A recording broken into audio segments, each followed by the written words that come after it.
Hello and welcome. My name is Kyle, and I'm an animator on the Overwatch team.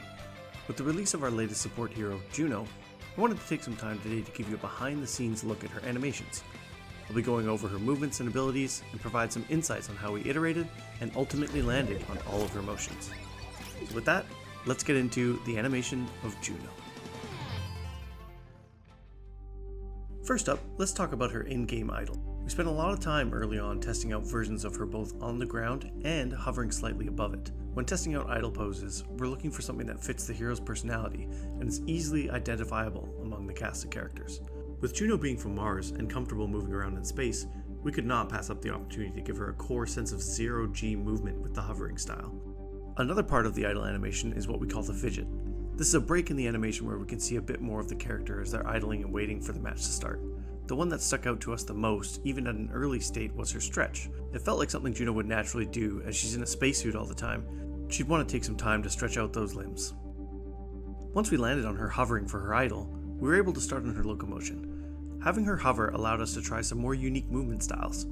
Initially, we were leaning towards having her fully glide around. However, we had a hard time visually differentiating her glide boost ability state from her standard locomotion. This encouraged us to try something different for her base loco. We did retain that initial glide style of movement for her glide boost abilities. This way, the two different states read much more clearly. After finding the movement styles we liked, we were able to replicate that in the first-person perspective to try and mimic the same motions. For Juno's jumps, we actually have three different types for her: her base jump, her double jump, and her glide boost jump. A lot of animations were put into this to make sure that no matter what direction she's jumping in, the jump always looks good. One of her more unique but less frequently seen animations is actually her get up animation from a knockdown state. We leaned into her faster, zippy movement style to get her off the ground quickly. Juno's weapon is called the Meta Blaster. It's a fairly standard burst SMG on the surface, but we tried to inject a bit more character and unique elements into her reload animation.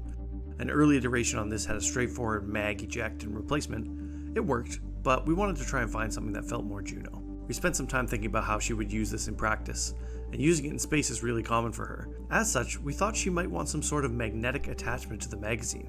So if she was doing this in a zero-G environment, the magazines wouldn't float away from her if she let them slip by accident.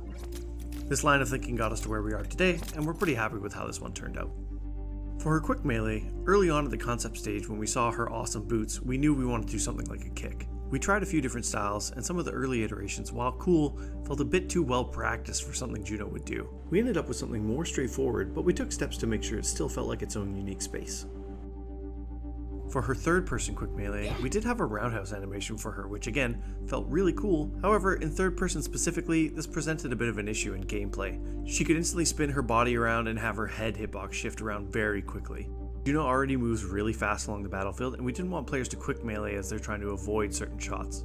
Also, for her crouch melee in third person, having her leg come up while she's lower to the ground was really difficult, so we ended up going for a more traditional punch here. For her speed ring ability, we were really inspired by one of the early concepts from our concept artist Daryl Tan. Juno was in a really awesome dynamic pose that we wanted to mimic as much as we could in gameplay. Traditionally, we keep the lower body in place, and we couldn't hit something like this for the animation playing at idle. But since Juno hovers, she could reach a pose close to this and have it work pretty seamlessly. This way, at idle, we get the nice dynamic pose, and the upper body still works well for when it happens during locomotion. The Pulsar Torpedo's ability looks a bit different from when Juno was first shown at BlizzCon. The shoulder mounts are gone in favor of having the pods float autonomously. This allowed us to add a lot more interesting motions to them, one of my favorites being her third-person outro. They twirl and dive back into her backpack. And finally, we have Juno's ultimate. We tried early on to have an actual screen in Juno's gauntlet that she would interact with. There were some issues we ran into with trying to get all of the motion reading in a short time frame.